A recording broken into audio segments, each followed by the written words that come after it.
সল্লা বাজারে ইঞ্জিনিয়ার লিয়াকত আলীর ব্যাপক গণসংযোগ। গৌরাঙ্গ বিশ্বাস, বিশেষ প্রতিনিধি। টাঙ্গাইলের কালিহাতীর ব্যস্ত রাজপথ থেকে শুরু করে নীরব গ্রামপথ, সবখানেই এখন নির্বাচনী আমেজে নতুন প্রাণচাঞ্চল্য। টাঙ্গাইল ৪ কালিহাতী আসনে জাতীয় পার্টির মনোনীত প্রার্থী ইঞ্জিনিয়ার মোহাম্মদ লিয়াকত আলী দিন-রাত ছুটে চলেছেন মানুষের দোরগোড়ায়, পৌঁছে দিচ্ছেন উন্নয়ন, মানবিকতা ও আস্থার বার্তা। এরই ধারাবাহিকতায় আজ শনিবার ২৫ জানুয়ারি সকালে তিনি উপজেলার সল্লা বাজারে ব্যাপক গণসংযোগ করেন।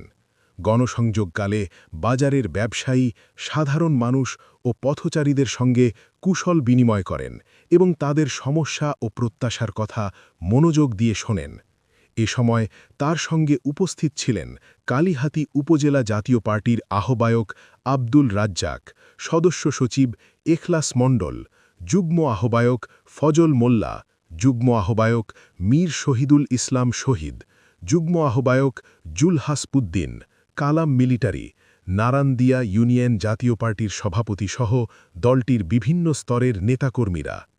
ভোটারদের সঙ্গে মতবিনিময়কালে ইঞ্জিনিয়ার লিয়াকত আলী একটি আধুনিক, উন্নত ও সম্ভাবনাময় কালিহাতী গড়ার রূপরেখা তুলে ধরেন।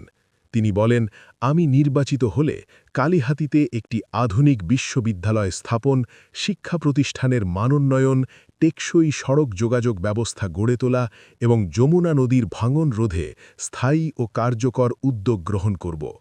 আমি কথা দিতে নয়, কথা রাখতে রাজনীতিতে এসেছি। এলাকাবাসীর ভাষ্যানুযায়ী তার চলাফেরা ও আচরণে বিনয়, সততা ও দায়িত্ববোধের স্পষ্ট ছাপ রয়েছে। একজন মানবিক ও নিষ্ঠাবান নেতৃত্ব হিসেবে ইতিমধ্যে তিনি সাধারণ মানুষের মনে জায়গা করে নিয়েছেন। গণসংযোগের প্রতিটি মুহূর্তে মানুষের চোখে মুখে ফুটে ওঠে প্রত্যাশার আলো। এই মানুষটি যদি কথা রাখেন, তবে বদলে যেতে পারে কালিহাতীর ভাগ্য। এই বিশ্বাস থেকেই দিন দিন আরও বেশি মানুষ লাঙল প্রতীকে ভোট দিয়ে ইঞ্জিনিয়ার মোহাম্মদ লিয়াকত আলীর হাত শক্ত করার অঙ্গীকার করছেন। একটি উন্নত, নিরাপদ ও মর্যাদাপূর্ণ কালিহাতী গড়ার প্রত্যয়ে।